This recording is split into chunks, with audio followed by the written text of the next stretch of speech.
Hello guys, welcome to our my channel Manowara লাইফস্টাইলে তোমাদের সবাইকে স্বাগত জানাই। আজকে আমি বাড়ি যাব বলে তাই ব্যাঙ্গালোর इंटरनेशनल एयरपोर्टेर सामने चले तो अभी आए नहीं काउंटर में इधर दिखाएगा ना। देखो ये तो 2 है 1 है ना। कौन सा काउंटर में जाना पड़ेगा। সামনে চলে এসেছি। আর এটাই হচ্ছে আমার কি বলবো মানে জীবনের প্রথমবার আমি ফ্লাইটে চড়বো। তো আমি তো এত কিছু জানি না, বাট তোমাদের দাদাভাই এসেছে আমাকে ছাড়তে, কিন্তু এই এন্ট্রি গেটের কাছ পর্যন্তই থাকতে পারবে, ভিতরে তো যেতে পারবে না। তাই তো এই যে এটা হচ্ছে আমারটা হচ্ছে টার্মিনাল 2তে পড়েছিল, 1 আর 2 আছে, আমার কিন্তু 2তেই পড়েছে।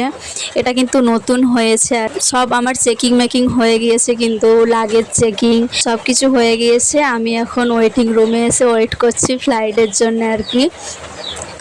অবশেষে গাইস ফ্লাইট চলে এসেছে, তো ফ্লাইটের সামনে যাচ্ছি ফ্লাইটে চড়ার জন্যে। তো আমার গেট নাম্বার ছিল D12, ওখান থেকেই ফ্লাইট ছাড়বে, তাই ওখান থেকে এখন যাচ্ছি ফ্লাইটে চড়ার জন্যে। খুবই কিন্তু ভয় লাগছে, কি করব, ভয়কে জয় করতে হবে। আমি কিন্তু ভালোভাবে ভিডিওটাও করতে পারছি না, লজ্জাও লাগছে, তোমাদের সঙ্গে শেয়ার করতে হবে, তাই একটু একটু করে ভিডিওটা আমি ক্লিপগুলো নিয়ে রেখেছিলাম। আর এই যে ফ্লাইটের সামনে পুরো চলেই এসেছি। এখানে কিন্তু আবার একটা সিকিউরিটি চেকিং হচ্ছে, এটা নিয়ে 4বার চেকিং হয়ে গেল। তো চেকিং করে আমি এবারে ভিতরে এন্ট্রি করেছি, তখন এয়ার হোস্টেসরা যারা থাকে আর কি তারা বলছে good morning ma'am, good morning sir. তো আমিও একটু হেসেই গুড মর্নিংটা বললাম। আর আমি এত ভয়ে ভয়ে সিটগুলো খুঁজছিলাম যে আমার সিটটা কোথায় আছে। আমার কিন্তু A23 ছিল, আর আমার সিটটা সামনের দিকেই ছিল। A23 পেয়ে গিয়েছি সিটটা। সিট পাওয়ার পরে তো মানে এবারে একটু মনে হচ্ছে যে ঠিক আছে, বাড়িটা পৌঁছতে পারবো। এবারে একটু বসেছি শান্তি করে। তো আমার পাশে কিন্তু একজন নন বেঙ্গলি ছিল, আর তার সাইডে কিন্তু আরেকজন বাঙালি ছিল আর কি, সে দাদাটা আমার সঙ্গে কথা বলছে। যখন আমাদের ফ্লাইটটা আর কি টেক অফ করে, তখন কিন্তু আমি এত জোরসে চেঁচিয়েছি, আমার এত ভয় লেগেছে। সেই সময় একটা শব্দ হলো, আমি ভাবছি যে কি হয়ে গেল, সত্যি বলছি এত জোরে শব্দ আমি জীবনেও এরকম এক্সপিরিয়েন্স হয়নি আমার। আর এত জোরে আমি চেঁচিয়েছি, সবাই বলছে কি হলো কি হলো। আর আমি তো ভিডিও বানিয়েই যাচ্ছি এই উইন্ডো থেকে। আমার কিন্তু ইচ্ছা ছিল যে আমি উইন্ডো সিট নেব, তাই উইন্ডো সিটটাই নিয়েছি। আর এখন কিন্তু আমার মুখে একটু হাসি এসেছে যে যাই হোক ফ্লাইটটা খুঁজে পেয়েছি। কিন্তু আমার একটা ভিতরে টেনশন হচ্ছিলো যে আমি যে লাগেজটা দিয়েছি আর কি, আমার বড় লাগেজটা, সেটা তো আগে চেকিং করে কিন্তু ফ্লাইটের ভিতরে চলে এসেছে, সেটা তো আমার হাতে দেয়নি। আমি ভাবছি যে সেই লাগেজটা আদৌ আমি যেই ফ্লাইটে যাচ্ছি সেটাতে পৌঁছবে, তো এরকম একটা মনে হচ্ছিল। মানে কি বলবো গাইস, এটা আমার জীবনের প্রথম। আর একা একা না, কিন্তু যে কেউ যতই পড়াশুনো হোক যাই হোক সবাই কিন্তু ভয় পেয়ে যায়, সেটাই স্বাভাবিক। এটাই কিন্তু আমার সাথে হয়েছিল। জানি না সবার তো সমান নয়, কিন্তু আমি একটুতেই মানে নার্ভাস হয়ে যায় আর কি সব কিছুতে। আর একা একা তো এই জন্যে আরও বেশি নার্ভাস হয়ে গেছি।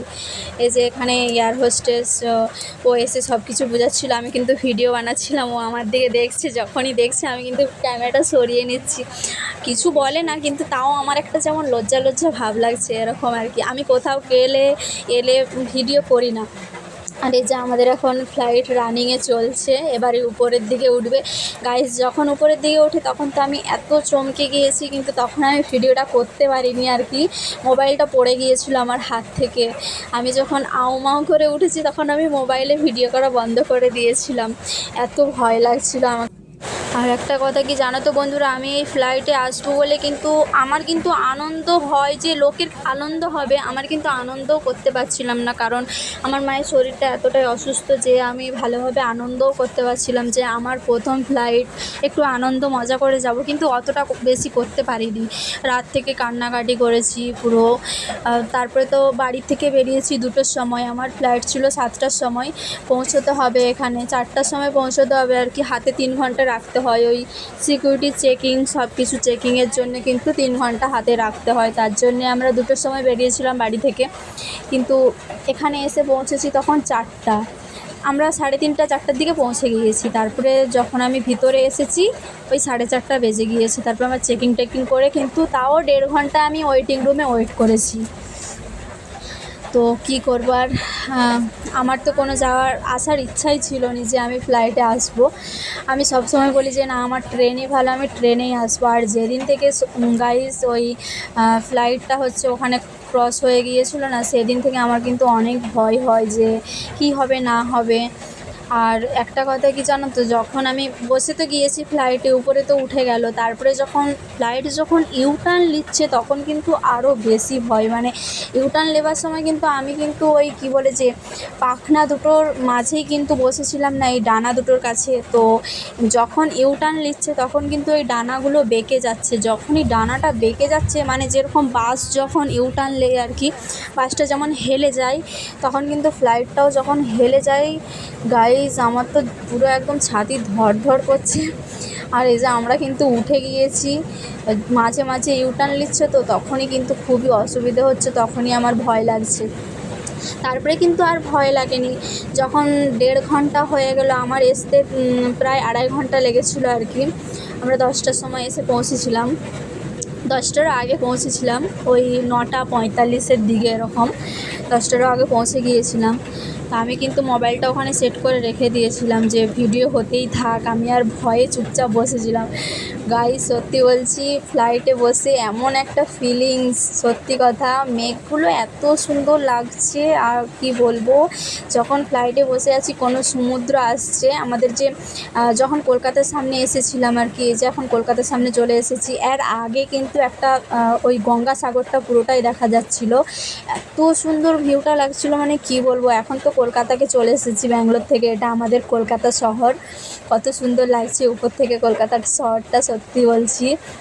আরও কিন্তু নিচে নামলে কিন্তু আরও অনেক ভালো লাগছিলো। এই যে দেখো ইউটার্ন নিচ্ছে না, তখনই কিন্তু ডানাটা নিচের দিকে নেমে যাচ্ছে, তখনই কিন্তু ভয় লাগছে যে মনে হচ্ছে ফ্লাইটটা একদম পড়ে যাচ্ছে। ঘন্টা জার্নি করার পরে আমরা কলকাতাতে অবশেষে এই কলকাতার সামনে গিয়ে এসেছি। এবারে আমাদের এখানে ল্যান্ডিং করবে আমাদের ফ্লাইটটা, আর 5 মিনিটের মধ্যে ল্যান্ড করে যাবে। একদম নিচে চলে এসেছি। এতক্ষণে কিন্তু আমার মানে কি বলবো, জীবনটা এসেছে। অবশেষে কলকাতায় পৌঁছে গেলাম 3 ঘন্টা জার্নি করার পরে। আর আমি কিন্তু মঙ্গলবার দিন বাড়ি এসেছি। তোমাদের সঙ্গে ভিডিওটা শেয়ার করতে দেরি হচ্ছিল এই কারণে, আমার মায়ের শরীর খুবই অসুস্থ, এই কারণে আমি কিন্তু দিতে পারিনি ভিডিও। বন্ধুরা তোমরা কমেন্ট করে জানিও আমার ভিডিওটা তোমাদের কেমন লাগলো। আর আমি তো বাড়িতে এসে যখন ভিডিওটা এডিটিং করছি, তখন কিন্তু আমার খুবই হাসি পাচ্ছিল যে আমি এত ভয় করছিলাম। পৌঁছানোর পরে কিন্তু আমার মুখের হাসিটাই পুরো বদলে গিয়েছে, আমার মুখের এক্সপিরিয়েন্সটা। তো যাই হোক বন্ধুরা, তোমাদের ভিডিওটা কেমন লাগলো অবশ্যই কমেন্ট করে জানিও। Tata, bye bye.